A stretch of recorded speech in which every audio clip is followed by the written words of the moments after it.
क्या आप प्रेग्नेंट हैं और आपको समझ नहीं आ रहा है कि ऐसे कौन से वो 10 आइटम होते हैं जिनको खाने से आपको प्रॉब्लम हो सकती है? तो आज का वीडियो आपके लिए है। आज मैं आपको बताने वाली हूँ कि ड्यूरिंग प्रेगनेंसी आपको कौन से फूड बिल्कुल नहीं खाने चाहिए और कौन से फूड आप थोड़ा परहेज के साथ खा सकते हैं, अगर उनको एक सही तरीके से खा सकते हैं आप। तो चलिए स्टार्ट करते हैं। Hello, my name is Rajeshwari Yadav और आप देख रहे हैं गो ज्ञानू। आज हम बात करेंगे कि ड्यूरिंग प्रेगनेंसी हमें कौन से फूड नहीं खाने चाहिए और कौन से हम किस तरह से खा सकते हैं। सबसे पहला फूड जो आता है वो है कच्चा दूध। तो हमें कच्चा दूध नहीं पीना है। जब भी हमें दूध पीना है हमेशा हमेशा बॉईल करके ही पीना है।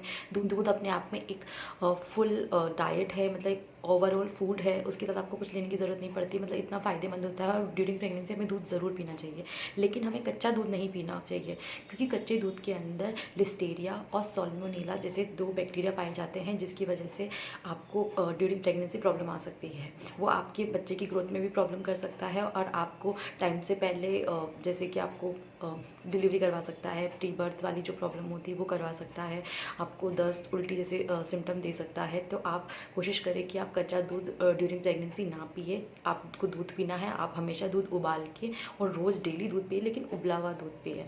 साथ ही आपको कभी भी दूध के साथ ना कोई नॉनवेज खाना है और ना ही कभी फल के साथ दूध खाना है। मतलब इन दोनों का कॉम्बिनेशन आपको कभी नहीं करना है कि जैसे आप फल खा रहे हैं और उसके साथ अगर आप दूध पी रहे हैं, या फिर आप जैसे कि कोई नॉनवेज खा रहे हैं उसका दूध पी रहे हैं, तो ये कॉम्बिनेशन भी ख़राब हो सकता है, मतलब आपके लिए खतरनाक हो सकता है, जो कि आपकी बेबी की ग्रोथ पे असर डाल सकता है। तो आप कोशिश कीजिए कि आप कच्चा दूध ड्यूरिंग प्रेगनेंसी ना पिए।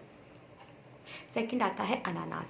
अनानास आप खा सकते हैं, लेकिन आपको कम क्वांटिटी में खाना है, क्योंकि जो अनानास होता है उसमें ब्रोमलीन नामक एक एंजाइम पाया जाता है, जो कि आपकी असामान्य ब्लीडिंग करवा सकता है, आपको प्रीटर्म लेबर स्टार्ट करवा सकता है। तो आपको अनानास खा सकते हैं, लेकिन उसमें ये एंजाइम पाया जाता है, इसलिए आपको ये लिमिट में खाना है। और वैसे भी हम जो अनानास खाते हैं, हम अंदर वाला पार्ट खाते हैं जिसमें कि कम पाया जाता है। तो आप अनानास खा सकते हैं ड्यूरिंग प्रेगनेंसी, लेकिन आपको एक स्मॉल क्वांटिटी में खाने से आपको बहुत ज़्यादा शौक है तो आप खा सकते हैं, लेकिन आपको इसे ज़्यादा क्वांटिटी में नहीं खाना है, क्योंकि अगर आप ज़्यादा क्वांटिटी में खाएंगे तो ये आपको प्रॉब्लम दे सकता है, आपके ब्लीडिंग स्टार्ट करवा सकता है, आपको प्रीटर्म लेबर दे सकता है। तो आप इस चीज़ का ध्यान रखें। तो आप खाइए, अनानास खाइए, मतलब पाइनएप्पल खाइए, लेकिन आप हर चीज़ को एक लिमिट में खाइए, तो वो आपकी हेल्प करेगा। और अगर आप लिमिट से ज़्यादा खाएंगे तो वो आपके लिए डेंजरस हो सकता है, तो आप इस चीज़ का भी ध्यान रखें। तीसरा आता है अधकच्चा या कच्चा मांस, मतलब जो नॉन वेजिटेरियन चीज़ें होती हैं वो कच्ची। तो आपको अधपका या कच्चा मांस नहीं खाना चाहिए, क्योंकि उसमें कोलाई नामक एक जीवाणु होता है, जिसके कारण आपको प्रॉब्लम आ सकती है। वो बैक्टीरिया आपके लिए और आपकी बेबी की ग्रोथ के लिए हानिकारक हो सकता है। इसीलिए आपको जब भी नॉनवेज खाना है वो अच्छे तरह से पका हुआ हो, या फिर जो हाफ़ फ्राइड आते हैं वो भी आपको नहीं खाने, और कच्चे तो बिल्कुल नहीं खाने। तो आपको जब भी अगर आपको कोई नॉनवेज खाना है तो आप प्रॉपर तरीके से पका हुआ ही नॉनवेज खाएं, क्योंकि क्या होता है कई बार अब कुछ ऐसी डिशेज़ होती है जिसमें कच्चा जाता है, मतलब जिसमें आधा ही पकाया जाता है, तो वो आपको पूरी मतलब ड्यूरिंग प्रेगनेंसी अवॉइड करने हैं, क्योंकि वो आपके लिए हेल्प नहीं करेंगे, बल्कि आपको और ज़्यादा प्रॉब्लम दे सकते हैं। क्योंकि जो चिकन होता है या जो नॉन वेजिटेरियन सोर्सेज होते हैं वो प्रोटीन के भी काफ़ी अच्छे सोर्सेज होते हैं, लेकिन अगर आप उनको तरीके से खाएंगे तो आपकी हेल्प करेंगे। तो आपको पूरी तरह से पका हुआ मांस ही खाना है, आपको अधकच्चा या कच्चा जो नॉन वेज रहता है वो नहीं खाना चाहिए। तो ये भी आप ध्यान रखें। चौथा आता है शराब और स्मोकिंग, कि अगर आप ड्यूरिंग प्रेगनेंसी शराब पीते हैं या स्मोकिंग करते हैं तो आपके बच्चे के लिए काफ़ी घातक हो सकता है। अगर आप ये दोनों चीज़ें ड्यूरिंग प्रेगनेंसी करते हैं तो आपके बेबी में कोई भी होठ संबंधी या चेहरे संबंधित कोई प्रॉब्लम हो सकती है, मतलब उसके होठ फटे हुए हो सकते हैं, उसका तालू में कोई प्रॉब्लम आ सकती है, या उसके फेस पे कोई प्रॉब्लम आ सकती है। तो आप ड्यूरिंग प्रेगनेंसी बिल्कुल से आप कभी भी स्मोकिंग एंड शराब बिल्कुल ना पिए, क्योंकि ये आपके बेबी के लिए बहुत ज़्यादा हानिकारक हो सकता है। तो आपको ड्यूरिंग प्रेगनेंसी हमेशा याद रखना है कि ना तो आपको स्मोकिंग करनी है, ना ही आपको शराब पीनी है। तो इन दोनों चीज़ को अवॉइड कीजिए। एम्स की जो स्टडी हुई है उसके अकॉर्डिंग अगर कोई महिला होती है जो कि शराब पीती है या स्मोकिंग करती है, या चूल्हे से कोई काम करता है तो उसका बहुत ज़्यादा धुआं उसके अंदर चला जाता है, या किसी न्यूट्रिशन की कमी के कारण या दवाएं ज़्यादा खाने के कारण बच्चे में देखा गया है कि उनमें चेहरे की प्रॉब्लम तथा उनके होठ कभी फटे हुए निकले हैं, कभी उनके तालू में प्रॉब्लम निकली है। तो आप बिल्कुल से ड्यूरिंग प्रेगनेंसी अगर आप शराब और स्मोकिंग करती है तो उनको बिल्कुल रोक दीजिए, अवॉइड कर दीजिए, क्योंकि ये सिर्फ 9 महीने का प्रोसेस है। 9 महीने बाद आप फ्री हैं, उसके बाद आपके बच्चे को कोई प्रॉब्लम नहीं आने वाली। तो 9 महीने आप मत कीजिए, जब बच्चा बाहर आ जाए तब आप कर सकते हैं। तो आप ऐसी चीज़ें ना करें जो कि आपके बच्चे को प्रॉब्लम करवाए। नेक्स्ट आता है कि आपको कच्चा पपीता नहीं खाना है। अब होता क्या है कि इस बात पे बहुत ज़्यादा डिबेट है। अब बोलते हैं कि कच्चा पपीता नहीं खाना चाहिए, तो कच्चा पपीता तो कोई खा ही नहीं सकता है। आपने देखा होगा कि जो ग्रीन कलर का पपीता है उसको कोई खा सकता है, तो वो अगर ड्यूरिंग प्रेगनेंसी खाया जाता है तो बच्चे के गिरने के चांसेस हो सकते हैं, क्योंकि वो हमारे जो मतलब प्रीटर्म लेबर स्टार्ट करवा देती है। तो कच्चा पपीता खाना सेहत के लिए बहुत बेकार होता है। लेकिन जो पका हुआ पपीता है उस पर डिबेट है, उस पर कुछ डॉक्टर्स बोलते हैं खा सकते हैं, कुछ डॉक्टर्स बोलते हैं नहीं खा सकते, क्योंकि उसमें दो एंजाइम पाए जाते हैं, एक होता है लेटेक्स, एक होता है पिपेन। डॉक्टर्स बोल सकते हैं कि हाँ खा सकते हैं, लेकिन कुछ डॉक्टर्स बोलते हैं कि आप नहीं खा सकते। तो ये टोटली आप पे डिपेंड करता है कि आपके डॉक्टर आपको क्या सजेस्ट करते हैं कि आप पका पपीता खाएं या नहीं खाएं। लेकिन मेनली जो रिसर्च हुई थी वो कच्चे पपीते पे हुई थी, तो कच्चा पपीता हमें नहीं खाना चाहिए, जबकि कोई खा भी नहीं सकता है क्योंकि वो कच्चा होता है। तो हमें कच्चा पपीता नहीं खाना चाहिए ड्यूरिंग प्रेगनेंसी।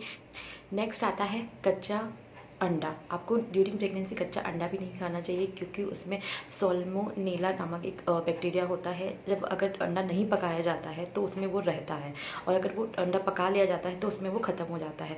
तो आपको ड्यूरिंग प्रेगनेंसी हमेशा पका हुआ अंडा ही खाना है, जो बॉइल्ड एग होता है वही खाना है। आपको कच्चा अंडा नहीं खाना है, क्योंकि कच्चे अंडे में वो बैक्टीरिया होता है, उस बैक्टीरिया की वजह से आपके बच्चे की ग्रोथ में प्रॉब्लम आ सकती है। और साथ ही जो मेयोनीज़ होती है जो कच्चे अंडे की बनती है वो भी आपको अवॉइड करनी है। और जिस चीज़ में मेयोनीज़ पड़ती है आपको वो चीज़ें अवॉइड करनी है। सेकंड ये आ जाता है कि आपको जो हाफ फ्राइड एग है या जो मतलब बिल्कुल ही पके हुए अंडे नहीं है तो आपको वो नहीं खाना है। तो आपको ड्यूरिंग प्रेगनेंसी अंडा खा सकते हैं, लेकिन वो बॉइल्ड एग हो।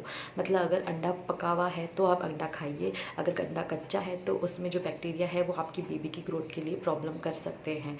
तो आपको हमेशा पका हुआ अंडा ही खाना है। तो इस चीज़ का आप ध्यान रखिए, आपकी प्रेगनेंसी बहुत अच्छी जाएगी। नेक्स्ट आता है अदरक, कि आप ड्यूरिंग प्रेगनेंसी अदरक का कितना सेवन कर सकती है। तो ड्यूरिंग प्रेगनेंसी अदरक का सेवन करना काफ़ी ज़्यादा हेल्पफुल होता है एक माँ के लिए, क्योंकि उसमें काफ़ी ज़्यादा एंटीबैक्टीरियल गुण होते हैं। लेकिन कोई भी चीज़ एक हद से ज़्यादा खाना सही नहीं होता है, तो आपको अदरक भी लिमिट में खानी है। तो आपको दिन भर में 1 ग्राम अदरक खा सकते हैं, उससे ज़्यादा नहीं खानी चाहिए, क्योंकि इससे ज़्यादा खाने से आपके शरीर में वो ज़बरदस्ती गर्मी पैदा करेगा, और जो आपके शरीर के लिए बिल्कुल ड्यूरिंग प्रेगनेंसी बिल्कुल सही नहीं होगा। तो आपको ड्यूरिंग प्रेगनेंसी अदरक खानी है, लेकिन हर चीज़ लिमिट में खानी है। जब तक आप कोई चीज़ लिमिट में खाते हो तो वो फ़ायदा करते हैं, लेकिन अगर वो कोई भी चीज़ लिमिट से बाहर हो जाती है तो वो कितनी ही अच्छी चीज़ क्यों ना हो वो आपको नुकसान ही पहुंचाएगी। नेक्स्ट आता है कि आपको मेथी दाना। मेथी दाना आप प्रेगनेंसी में खा सकते हैं, लेकिन बहुत कम। जैसे आपने कि सब्जी की छोंक में अगर 4-5 दाने डाले हैं तो आप इतना सा मेथी दाना खा सकते हैं। अदरवाइज़ आपको जैसे मेथी की सब्ज़ी बना के या मेथी का पानी पीना है, तो ये चीज़ें आप ड्यूरिंग प्रेगनेंसी ना करें, क्योंकि इससे आपके प्रीटर्म लेबर स्टार्ट हो सकते हैं, जो कि बिल्कुल सही नहीं है। क्योंकि जब माँ बच्चा डिलीवर कर देते हैं उसके बाद डॉक्टर ज़्यादा रेकमेंड करते हैं कि आप मेथी का पानी पीजिए, ताकि जो भी अंदर जो रह जाता है गंदगी वो सारा ब्लड के थ्रू बाहर आ जाता है। तो आपको मेथी भी ड्यूरिंग प्रेगनेंसी अवॉइड करनी है। आपको कम से कम दाने जैसे आप छोंक में डाल के खा सकते हैं बस उतने ही खाइए, अदरवाइज़ आप ड्यूरिंग प्रेगनेंसी मेथी भी अवॉइड कीजिए। नेक्स्ट आता है कि आपको ड्यूरिंग प्रेगनेंसी चाय और कॉफ़ी पीनी चाहिए या नहीं पीनी चाहिए। तो आप ड्यूरिंग प्रेगनेंसी चाय और कॉफ़ी पी सकते हैं, लेकिन आप एक हद से ज़्यादा ना पिए, क्योंकि जब हम ज़्यादा अपने शरीर में कैफीन की मात्रा हो जाती है तो जो हमारा ब्लड फ्लो होता है, जो बेबी की तरफ जा रहा होता है, वो रुक जाता है, जिससे कि हमारे बेबी के जो ग्रोथ हो रही होती है उसमें प्रॉब्लम फेस करनी पड़ती है। तो आप चाय कॉफ़ी पीजिए, लेकिन आप कोशिश कीजिए कि आप दिन भर में 1 या मैक्सिमम 2 कप से ज़्यादा बिल्कुल ना पिए, क्योंकि वो आपकी बेबी की हेल्थ के लिए बिल्कुल अच्छा नहीं होगा, क्योंकि वो ब्लड फ्लो रोक देता है। तो हमें ड्यूरिंग प्रेगनेंसी कैफीन के सेवन को रोकना चाहिए। हमें चाय, डार्क चॉकलेट ये कोशिश करनी चाहिए कि हम कम से कम खाएं, या ना खाएं तो सबसे ज़्यादा बेटर होगा।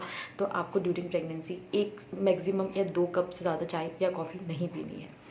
लास्ट आता है कि आपको मछली का सेवन नहीं करना है। अब आप बोलोगे मछली का सेवन क्यों नहीं करना है, क्योंकि मछली में मिथाइल मरकरी नामक एक एंजाइम पाया जाता है, जिसकी वजह से जो प्रेग्नेंट लेडी होती है उसको प्रॉब्लम फेस करनी पड़ती है। तो आप और आपकी बेबी की ग्रोथ में भी उससे फ़र्क पड़ता है। तो आप कोशिश करिए कि आप जिस मछली के अंदर मरकरी की मात्रा ज़्यादा होती है आप वो ना खाएं, या कोशिश करें कि आप जो मरकरी है मतलब फ़िश ही अवॉइड करें तो ज़्यादा बेटर होगा। लेकिन अगर आपको इतनी अच्छी नॉलेज है तो आप ये देखिए कि किस जो फ़िश है उसमें मरकरी की जो मरकरी है वो नहीं है, तो वो आप खा सकती हैं। और वो भी आप पकी हुई खाएं, मतलब कच्ची मछलियाँ भी आप ना खाएं, क्योंकि कुछ डिशेज़ होती है जिसमें कच्ची मछली डलती है। तो आप वो वाली जो मछलियाँ होती हैं उनको भी अवॉइड करें, और आप प्रॉपर तरीके से पकी हुई फ़िश ही खाएं। तो ये थी आज की वीडियो। अगर आपको ये वीडियो अच्छी लगी हो तो मेरे चैनल को ज़रा सब्सक्राइब कीजिएगा, क्योंकि मैं पेरेंटिंग एंड प्रेगनेंसी दोनों से रिलेटेड वीडियोस बनाती हूँ।